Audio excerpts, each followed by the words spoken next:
TPMNation.com. Previously on Angry Drunk Tales.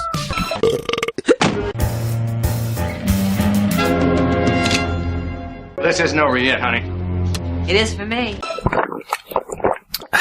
I'm the majority stockholder now, JR. You son of a bitch, you set me up. Be angry. You'll always be welcome in our house if you want to come and see us and Jimmy, but we're leaving. I'm gonna miss you.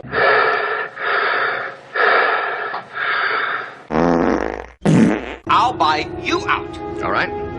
You got a deal. Me write angry emails. James, don't do this to me. Please, don't try to change my mind.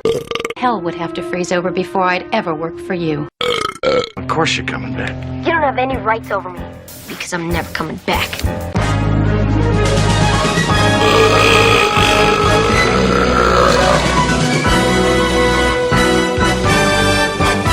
Episode 18. Thank you for being a douche. Me still angry.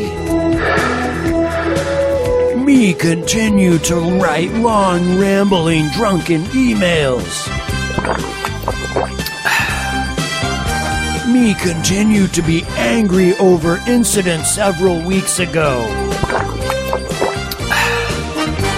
Me have emotional intelligence of 5-year-old child.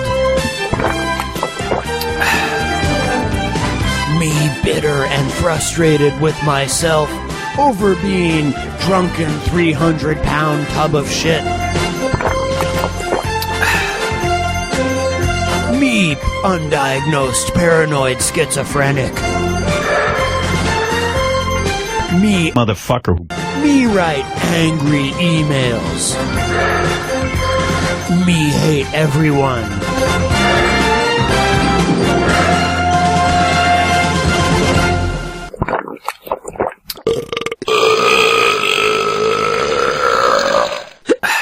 Welcome to episode 18 of Angry Drunk Tales.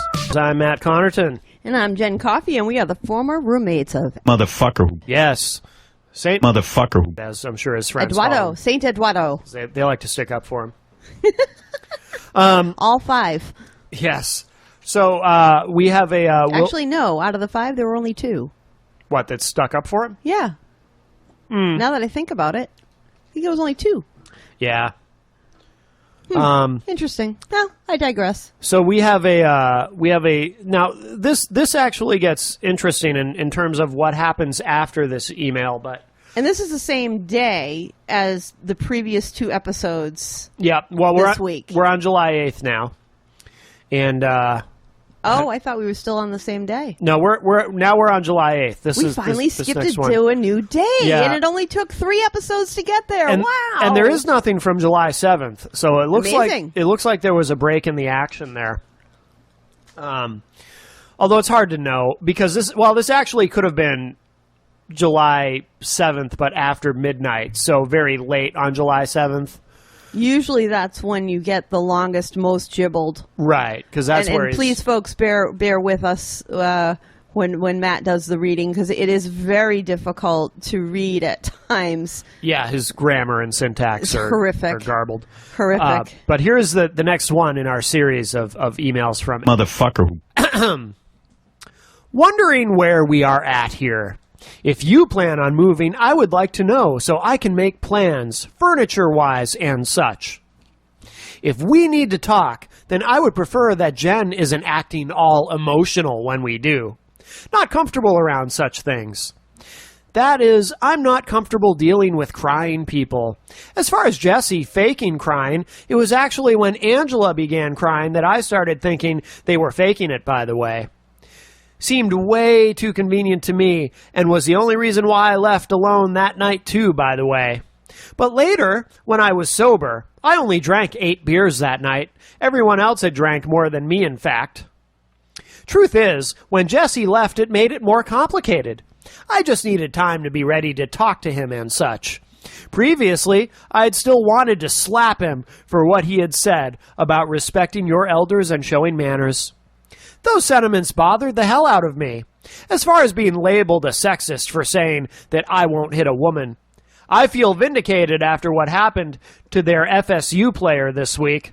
Even when the woman hit the guy first, everyone agreed on the idiot tube that he should not have responded the way that he did. So see, stupid, outdated thing is not all that outdated at all. At the end of the day, 20-somethings are still not in charge of the world, and no offense, but if they aren't willing to follow common manners and such of society, then they might find it difficult to ever control the world. You know, I tried to buy my own business when I was just 17. Did you know that? In the end, I kind of got screwed over, but it was a thing that I was basically happening until the guy whose business I was buying into had a massive heart attack. If I'd ever had an attitude of disrespect or apathy or any of that nonsense, how long do you suppose he would have entertained that notion? After he recovered from the heart attack, we tried to get the partnership going again, and he had another heart attack. At the end of the day, it's impossible for me to be angry with him because I learned a lot from him about how to treat people in the business world and such. If my attitudes toward people more experienced and older than myself had been respecting your elders is an outdated concept, then I would have also never have been a sous chef at 20, managed my first restaurant at 21, would not have been one of the top chefs in downtown Nashville at 25. Every accomplishment I had as a young person was directly related to treating older, more experienced people with respect and listening to them and such. And I know for a fact those principles are still very important to the majority of people. At the end of the day, though, I didn't ask Jesse to leave. He made that decision on his own. I just needed time to figure out what I was going to do, and not just because of Jesse either, but there was another person that also lives here who actually went even further in making me feel disrespected and insulted, and has done so often since she moved in. I said from the beginning I would prefer an adult to be living here if a third roommate is needed, but at this point I will cover her rent if I have to. Money-wise, my back has been getting stronger ever since I went back to Brothers. If I have to, I can get more hours from there. I can also get more hours from Ken as well if I need to. His changes and additions never relent. He comes up with new ideas almost weekly. Just so you know, I looked for jobs every day of my life. It doesn't mean anything to look for something else. Not looking means you are settling. I can look for apartments without it necessarily meaning anything except I'm looking. You don't know what's out there unless you look. And at the time, yes, I was feeling uncomfortable in my own house, and in many ways still am. If I was really serious about that, there is nothing legally binding to keep Wi-Fi going for others, now is there? I can understand Jen loves her son, but her son and a guest of his +1 made me feel insulted and disrespected. That's not a concept or anything else. That's a fact. If I had someone staying here that had insulted and disrespected one of my roommates, I would not accept such a thing. Angela's one complaint previously was that I called what she refers to as a guy I fuck as her boyfriend. Sorry, I'm 45. I feel uncomfortable referring to someone as a guy she fucks, saying that makes me uncomfortable on several levels.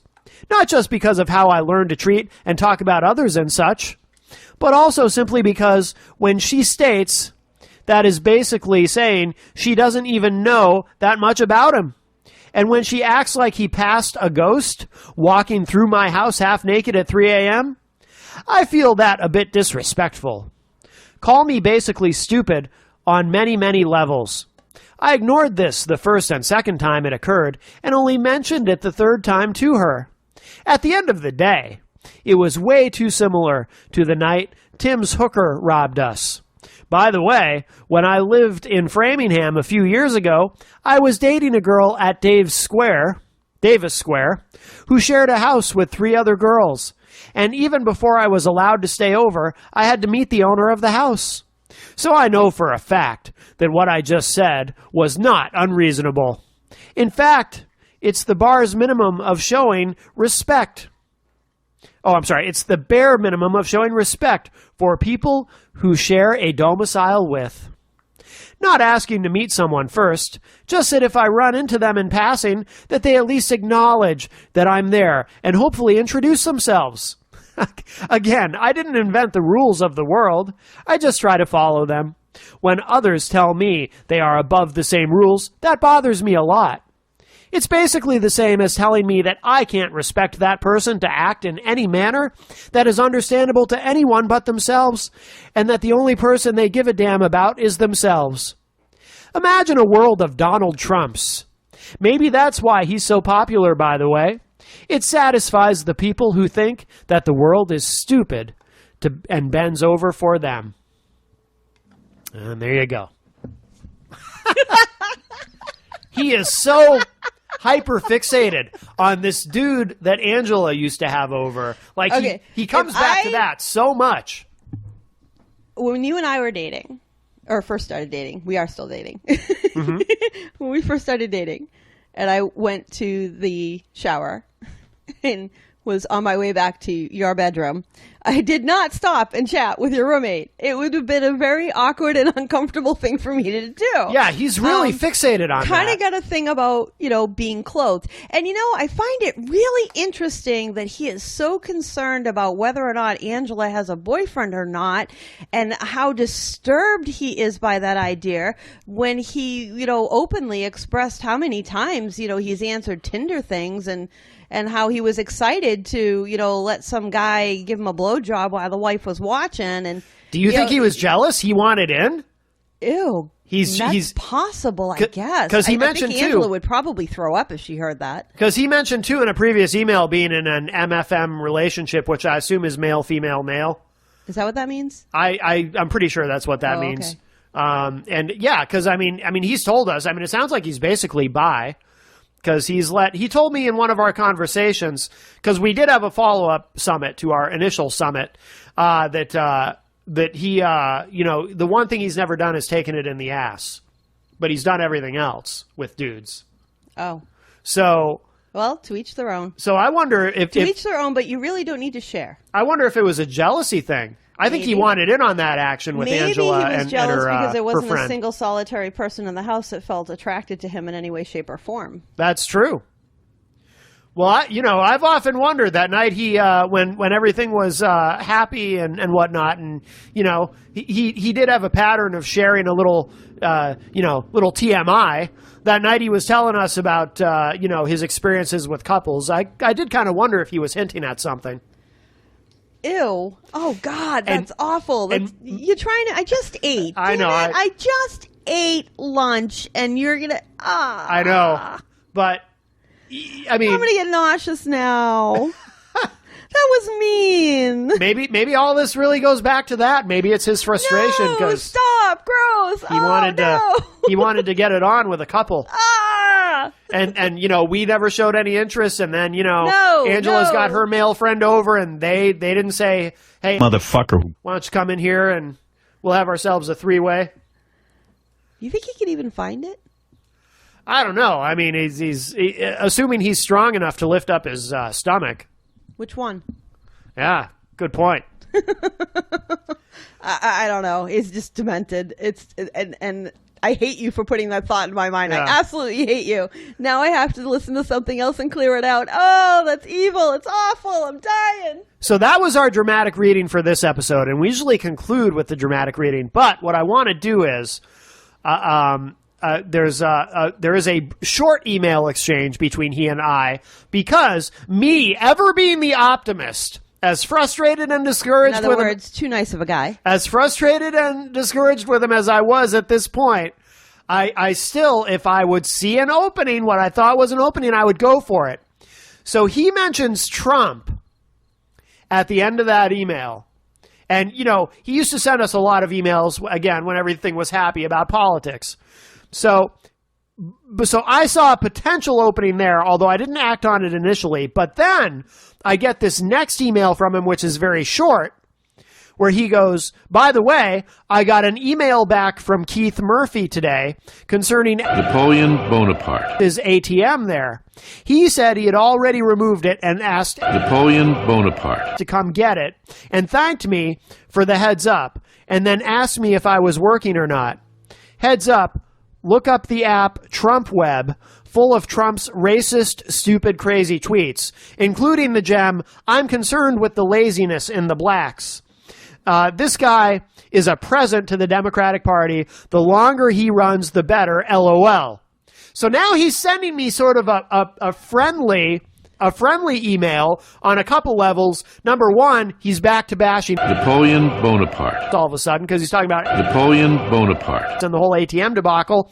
And then he throws in another thing about Trump. So clearly he wants to engage in some sort of a political I dialogue. want to clarify a position because I Yes. don't want any customers out there to not go to Murphy's. Right. There is no way in hell that conversation happened between him and the owner of Murphy's. Yeah. I've been friends with them forever, long Yeah. before he even got married and had children. Yeah. And I know unequivocally that his one time at Murphy's was less than a week and he was asked to leave. He would not be invited back there. And I Right. don't want anybody thinking that is cooking food. Murphy's makes very good food and that is not cooking your meal. Right. Well, Motherfucker. like to tell us all kinds of stories about how, he can go back and work He's anywhere never he been, wants. Yeah, and it's exactly. He's never been Yeah. fired. He always left on his own. he assumes that no one else knows all the same people that he knows, which is really stupid. But Exactly. yeah, you know one of the people I used to work for. We've been friends for a long time. We were friends long Yeah. before he opened Murphy's. Yeah. And it was great when he first opened it, and now it's expanded. It's a great restaurant, lots of good stuff. Yeah. And I wouldn't want him to have anything he said out there affecting a really great place to go and enjoy an evening. You got to go down there. Check out Taproom Tuesdays at Murphy's. Right. In Manchester. So he's Motherfucker. is now engaging me in a political dialogue. Then he sends another email that says, beginning to wonder myself if he's not a plant from the Democratic Party to embarrass the Republican Party as a whole. He has a very interesting unedited 30-minute interview on MSNBC today. The guy just can't close his crazy hole. So then I wrote back to Motherfucker. again. I see an opening here, and I'm optimistic, and maybe we can get back Too on much of a friendly nice terms. Maybe we can get back on friendly terms this way through a political dialogue. So I said, addressing his, because he keeps bringing up he thinks we're moving. So I wrote back, no specific intentions or plans to move at the moment. And then, so I said that, and then I said, I talked about Trump a lot on my show today, actually. I believe that as long as he continues on this path, he continues to improve the odds of actually winning the nomination, et cetera. So I just threw in a bunch of stuff. And then Motherfucker. wrote back, his popularity does prove that there is still a shitload of racism in this country. Again, that's Motherfucker. saying that, not me. And I said, well, we all know the game. You run to the right to mobilize and energize the base of the party to win the nomination, et cetera, blah, blah, blah. And then Motherfucker. wrote back a bunch of more stuff about Trump. And the emails from it Motherfucker. about Trump are getting longer,